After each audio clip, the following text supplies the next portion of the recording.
Let's play the Kerbal Space Program version 1.05 with a large variety of mods. Okay, what we're gonna do this time, I think I might take one more flight out to the Highlands if people don't mind, just because it will be a nice boost of extra science, although it won't be enough to really send us into anything new. Maybe we should just go into space again. We've never done anything with telescope. There's probably some more bits. Speaking of bits, do we have the bits to bring someone to space? Because we got a mission. We've got a rich Kerbal who will pay us a lot of money if we can bring him into space and technically enter orbit. I don't think we have a hitchhiker module or anything. That would be under what? This category? Oh, we do! We have the Mark 1 crew cabin, which has room for a couple extra Kerbals. Okay, we can do this. So, command module.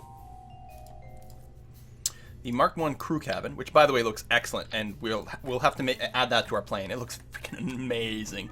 The IVA in there is great. Looks a little bit off here because it's kind of like airplane components, but that's okay. So this is going to be for a tourist, so obviously we are going to want an excess of parachutes. The last thing we want to do is accidentally kill a tourist. So we're going to go ahead and get quad parachutes around there, which should be more than enough.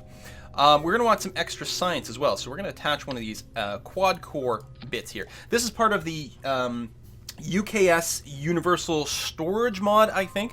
Very nice. You put one of these little bits and bobs down, and then you can do something like this to add this Universal Storage Science Bay, for example. Now, this doesn't actually do anything by itself. It is simply, effectively, a little container that you can stuff some things in there. So, for example, this would be a lovely place for us to put a battery. If this happens, and this can happen with all kinds of like the service bays and whatever, turn off the angle snap, which is the C hotkey, and there you go, and that'll look just a little less silly. On the other hand, you could do that. It's sort of on the inside. It's a little hidden, a little cheaty. Oh, we're gonna run into. Do we have the part limit unlocked? Yeah, we do. Okay, good. It does give you more room, but it's a little bit cheaty, but it should work. It doesn't really matter which way we have it oriented for this one. We're not going to be stuffing that thing too full, but it looks, I don't know, maybe it looks a little neater that way. So a little bit of extra battery, just to say. Then in here, we've got these other Universal Science modules. So different mods can add components that fit into the same structure, which is nice. So this is our Science Junior.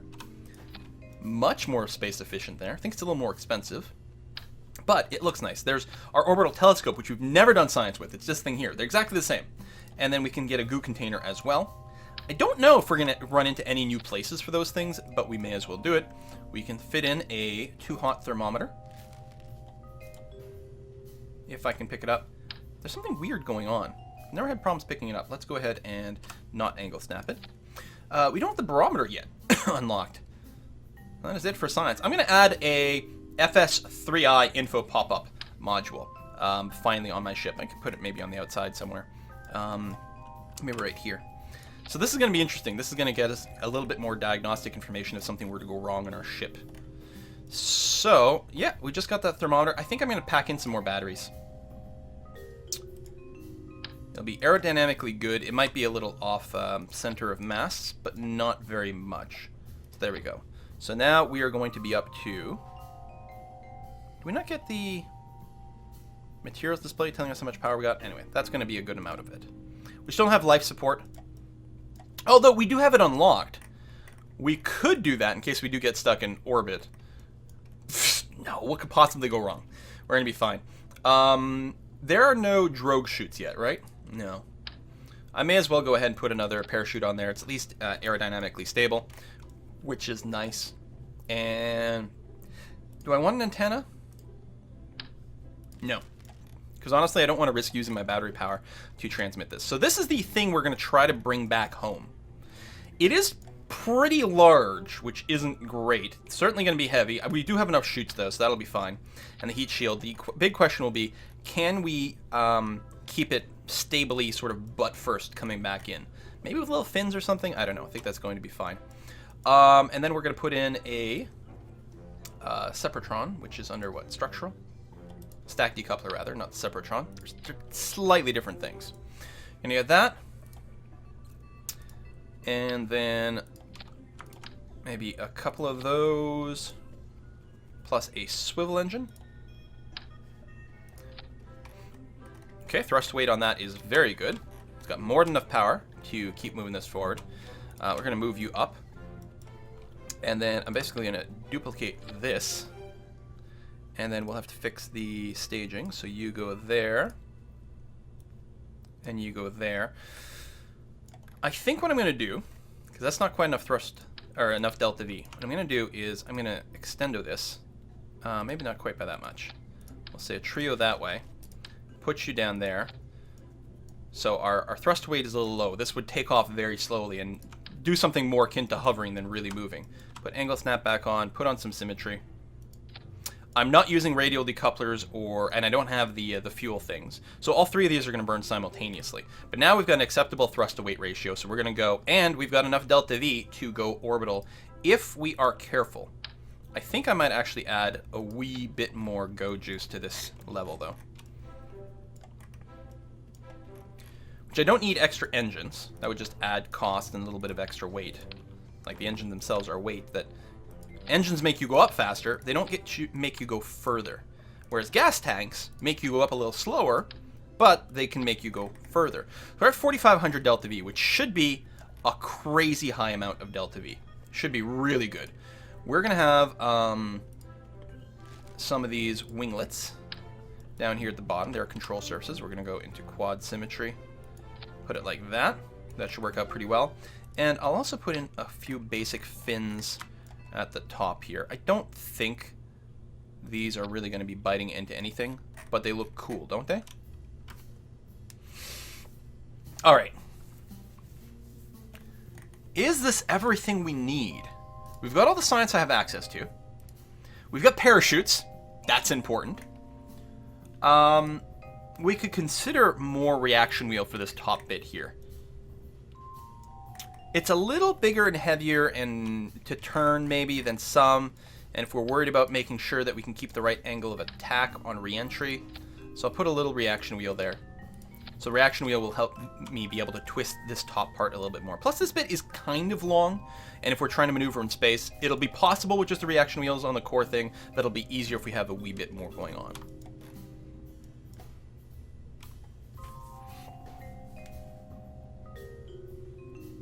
Oh yes, I don't have the magnetometer. And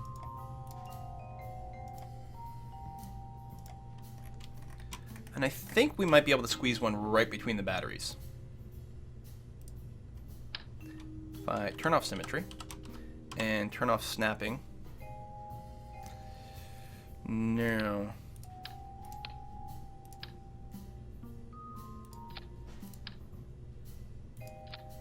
Alright, it's a little cramped. Is it going to stick out?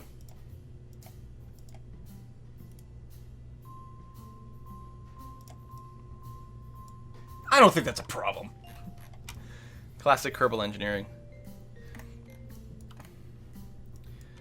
Alright, well...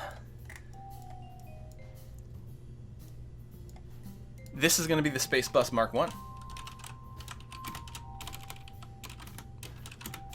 Space Bus Mark 1 can haul 3 Kerbals, 1 pilot plus 2 passengers into space. So the crew for this, we're going to take our most experienced pilot since we are bringing a tourist. Tito Kerman is going to be in storage. We're also going to bring an engineer in case we got to fix something. Casa Merncy, you're going to be there just in case we need to fix something in space. All right. Delta V dipped a little bit. Should be more than enough to get into orbit, even with a relatively steep ascent, which we are going to need to do because of FAR and limited amount of control. How bad could it be? I feel like I'm forgetting something, but I think we're probably all right. What we could do is we can actually see if we can recover this. We are going to separate this pretty high up. I'm not really expecting this... Because this is actually probably going to be, actually going to go out into space and come back. Or on the borders of. I bet you, even with a bunch of parachutes, we probably can't recover this. But we could try. we've got the stage recovery mod, and the idea with it is if we recover these bits, then we get some of the money back. So I'm going to throw in a couple of parachutes. When we separate that stage, those parachutes are going to open. I'm going to change it so they don't open instantly. They're going to require a minimum pressure of that much. So they won't open instantly and then get burned up by things. They'll be queued to open later in the atmosphere, although they'll be activated already. And the idea is, as long as we're above, 22 kilometers distance from this, then it's no longer going to be physics enabled, which means stage recovery will just check to see if it's got parachutes. If so, it will recover it. Let's launch. Have struts? No, we don't need struts. This is kind of long. It might wobble. Actually, that's a good point at the top. These bits don't need it because they're bolted on all the way. They don't have decouplers.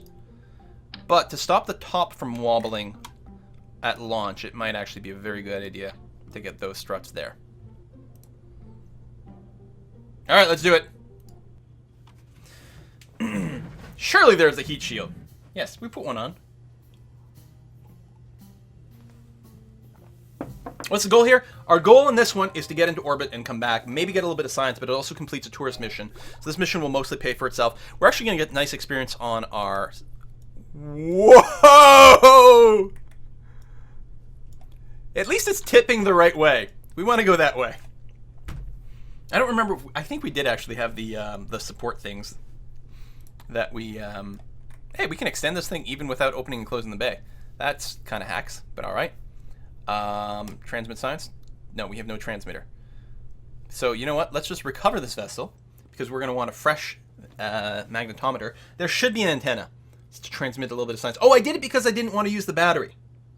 But any science that we use on ascent, as long as the engines are still running, our batteries are going to be fully charged.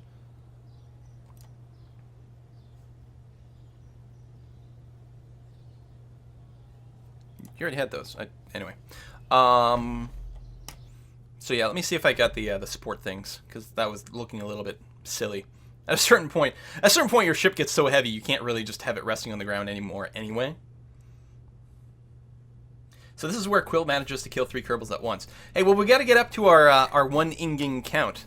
That is the unit of measurement that we have invented to report Kerbal death. There we go. This will be sufficient. And yeah, let me throw an antenna on here. So we just rolled it out to the launch pad, and we ran 1 experiment, and then we rolled it back into the shop here.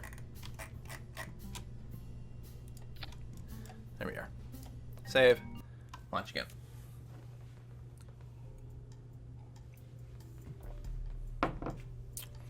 The first Firefly crashed because I tried to take off on the runway, and the runway is too bumpy. So we actually lost someone. We lost April Ryan. The second Firefly, I carefully rolled off the runway onto the grass, took off, it flew beautifully, got us some mountain science. We'll do some more of that later on. Go and reorder it that way, which is more realistic. SAS is working. Throttle up. That's good. Craft info, that'll tell us if we've got any technical problems developed from Dang It. Dang It would be really bad to happen right now. I think our staging is all good. 3, 2, 1, engines, and 2 release. And we are go. We are go for the launch of Space Bus 1, carrying space tourist Tito Kerman with us. We can take a look at the cool... Can I not? There we go. Look at that. Very swanky. Very swanky indeed. We'll get another view once we're in space, assuming we make it there in one piece.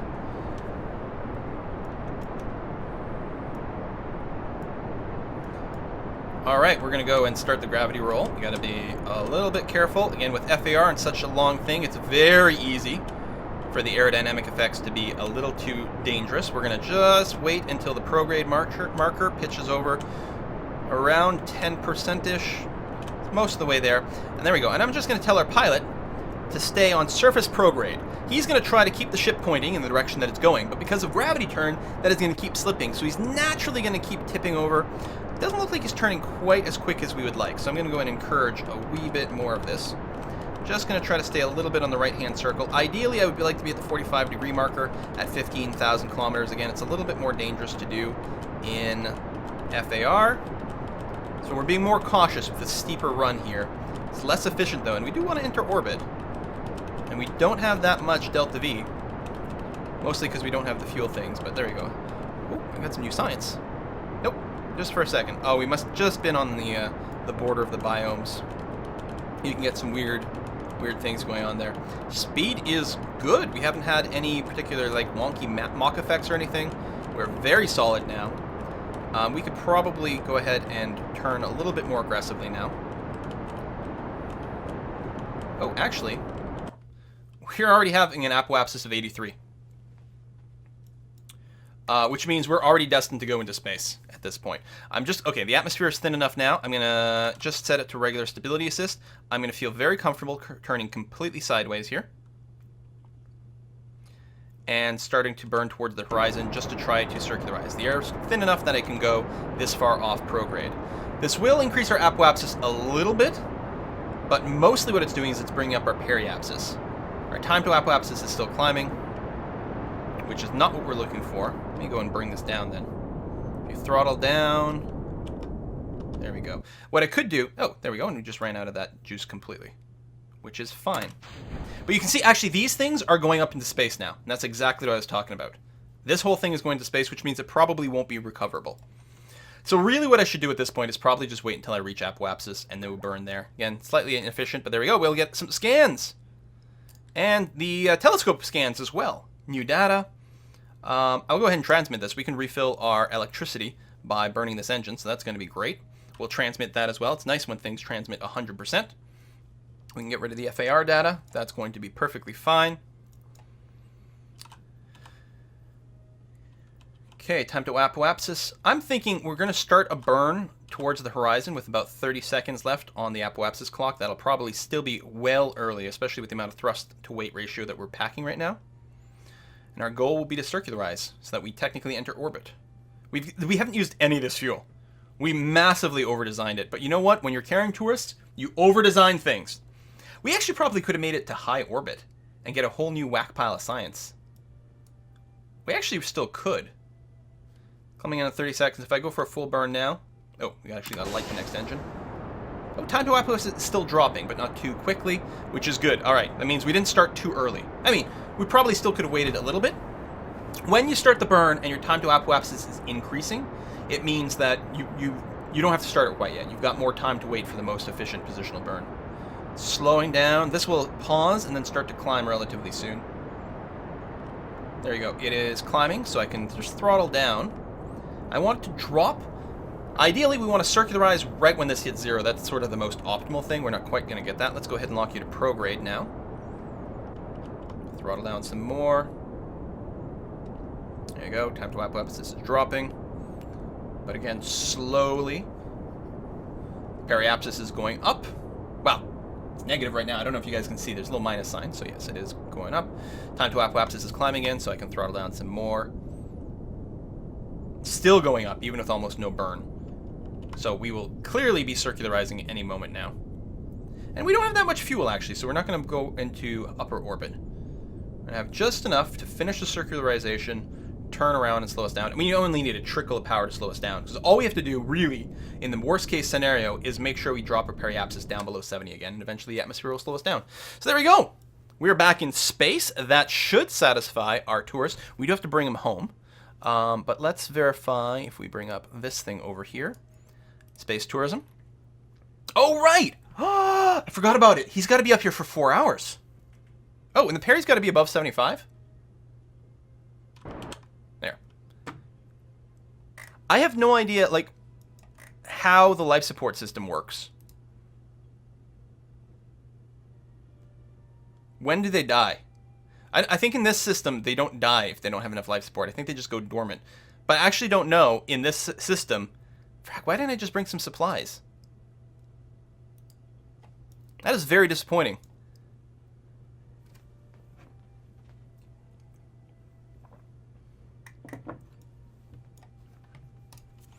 What's this called? USI Life Support. And of course, the forums are down, although the wiki for it is up. Oh, Kerbals can go 15 days without supplies without incident. After 15 days, other Kerbals just stop working. Okay, so they bring some snacks in their spacesuits. They've got some candy bars in their spacesuits. They're going to be fine for now. This is a lot less demanding than the TAC one. Oh, more. Oh, right, because you can do telescope observations over every biome, which is nice. This, by the way, is called Science Alert. It pops up whenever there's science. Also, what it can do for you is it can stop time warps whenever there's science as well, which is one of my favorite things. So what we can do here, because we do have to finish that mission still, I have to worry about the power as well, is we can go ahead and start some time warp. Turn off the SAS. Kill this. Turn off SAS.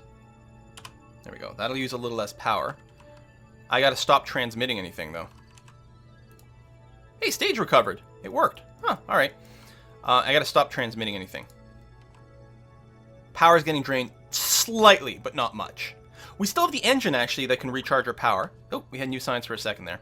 So next time we get science, we're just going to keep it and not send it down. We're not going to transmit it. Yeah, the fact that I still have an engine is okay, because we've got a ways to charge it. So I'm just going to keep this data. We'll be able to get infinite space telescope data later on when we've got solar panels. I don't think we've got solar panel tech yet. That might be the next thing we unlock. I think that'll also bring a probe core with actual SAS, which means we'll be able to do the V-2, the US V-2 mission.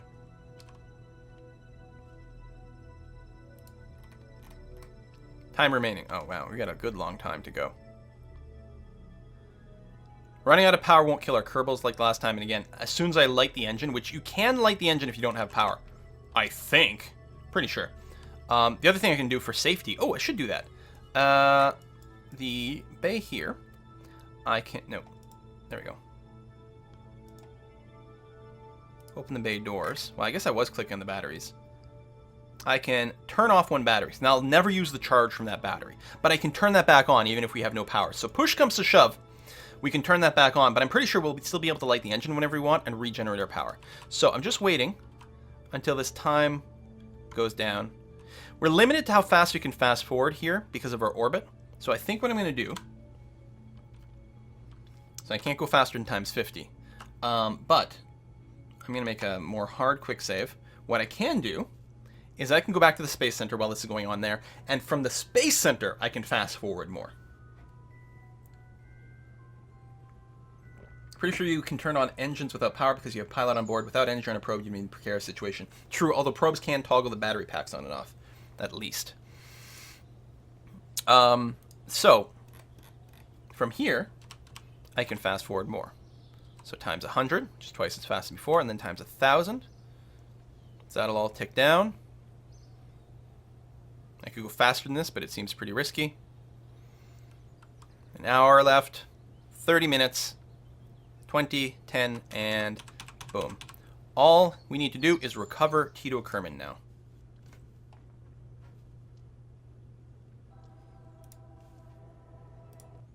So really we could do a moon mission and back without packing extra supplies.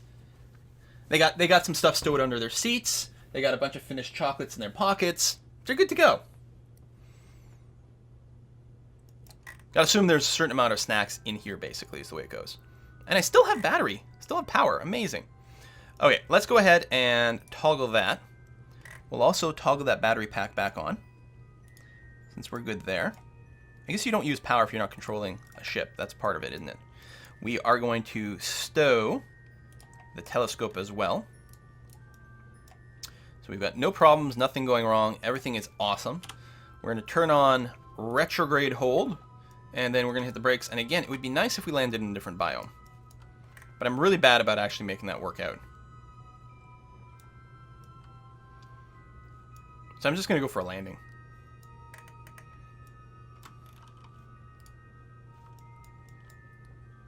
It's fine. Okay. Parry at 23. We'll land somewhere, so that'll be a thing. Again, we have 5 parachutes here. We do have a heavier load, but we do have 5 parachutes. Let's take a look from Tito's point of view over here. Look out the windows. I can see the Milky Way over there. Chocolate. Look at this one. We actually can't see that much. Oh! His view is obscured by the parachutes. Poor guy, he pays all this money, and parachutes are blocking his view.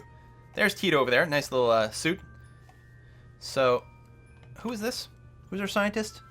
Or our engineer? That's Kasamin. So he's got a much better view. And our poor pilot, as I've said before, he's got a teeny tiny little window. One thing the pilot can do, though, is he can rotate the ship, because he's driving. And we can see different things. There's the planet. It's not lit up right now, but that's okay. I'm not running any of the mods that adds planet lights, which is too bad, because they do look really nice. But I was trying to minimize any sort of the stutter that we've had before. Anyway, so we are in a descent. So we can ditch the fuel stuff. I mean, unless we're, wanting to use it to generate more power. But we've got plenty of power right now. We're good to go. So let me go ahead and turn off the SAS. And just... Actually, make sure that's fine. And... Pop. Okay. Hold retrograde. And now this pilot's good enough to be able to hold retrograde, which will make re-entry a lot simpler. There's our heat shield. Again, if we want, we can load up the ablator stats, which is going to be great. Do a quick save before I time warp here. Quick saving complete. Good. Let's go. And go some more. Alright, time warp ended. We have entered the atmosphere. See that little message about that Kerbal joint reinforcement thing? It takes a second. Whenever you come in and out of time warp and whenever you load a save, it slowly brings the physics back online, which stops some of the jitter and shaking that can happen when you just load something. It helps keep things a little bit more stable in a way that makes sense. So you're not you don't have any weird CPU stuff blocking you. Okay, we have re-entered the atmosphere. And I think it's probably fine if I go to ×4 physics warp. And when you're physics warping, especially if you have a big ship, sometimes it can shake itself apart. Oh, you actually ran out of electric charge. Really?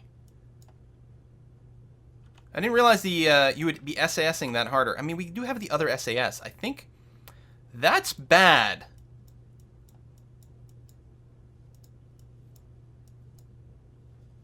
You burned through all that electric charge. This should have been more than enough to land.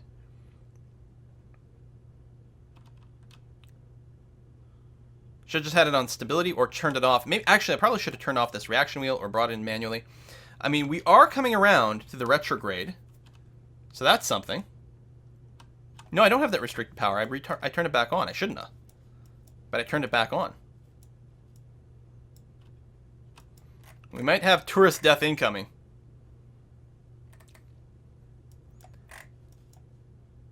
Should have had, well, I guess I did have it up and I wasn't watching. Should have had so much power. But the pilot was way too heavy-handed. Well, there's nothing we can do right now. We'll physics warp a little bit longer. I don't think this is going to be aerodynamically stable enough to hold its butt facing retrograde. Well, clearly not, because we're actually going in this direction. It's actually going to be going nose first. We're about to start hitting heat effects. As soon as we do, I'll stop the physics warp. It'll probably mostly be nose first. So it'll be interesting to see what burns. Or if with FAR loaded, if the atmosphere just causes us to break this apart because of the pressure, it might just crack us. Which is not something you really have to worry about in vanilla. A little bit, but not much. We're still in very thin atmosphere right now. Mostly now it's about, visuals. But I should have brought it in manually. I was trusting you. Who is this? Medical Major. I was trusting you to not burn through all the power in 5 seconds. What's going on? You had lots of power. Tons. Well, we're not getting heat meters yet, but I don't know. Again, it's very thin atmosphere right now. The real thing will happen when we hit about 30. At 30, it'll still be pretty thin, but we'll be going fast enough that heat will start to become a real thing. We can probably afford to lose a couple of parachutes. Obviously, we can't afford to lose any more. Can't afford to lose all of them. A couple, I bet you we can still make a soft landing. As long as we have at least 3. But the bigger question is, will the passenger capsules burn up? I'm not getting any hit point bars. I haven't turned them off.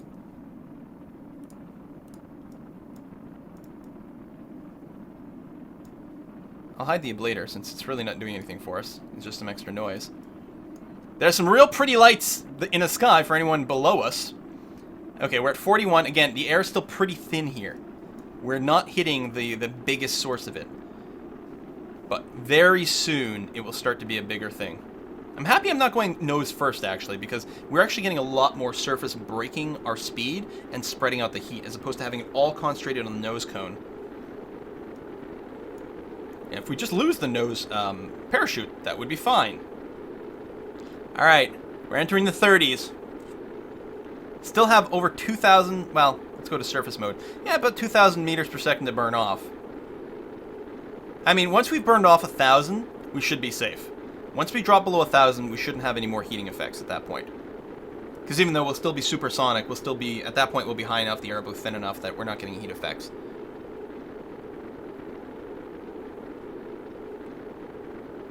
There's a new heating model in 1.05 that spreads the heat out a bit more efficiently. I mean, we don't have any radiators. And going nose first like this, we're not bleeding off as much speed as we would like. And if we happen to come down on top of mountains with a lot of elevation, we actually might not have a lot of time to kill our speed. No heat meters. Maybe I needed to toggle them on. Well. Oh, open one nose chute. That would have been interesting to flip it over. That's it, boys. We lost our space tourist. Oh, at least he paid his advance. I don't know if we if it fails the quest and we lose money. What happens there? I don't know. Do we still have it? Like, space tourism is still there. Just run the same mission again. Cost us a lot of money though. That should. I mean, the only problem there was the fact that I let the pilot take over the SAS. If I just brought it down manually, it would have been fine. Oh, there we go. Contract failed. We lost 25 fame. I think I still get to keep the advance. Tito Kerman has been killed. Oh, no. All right, well, we still have the V2 mission.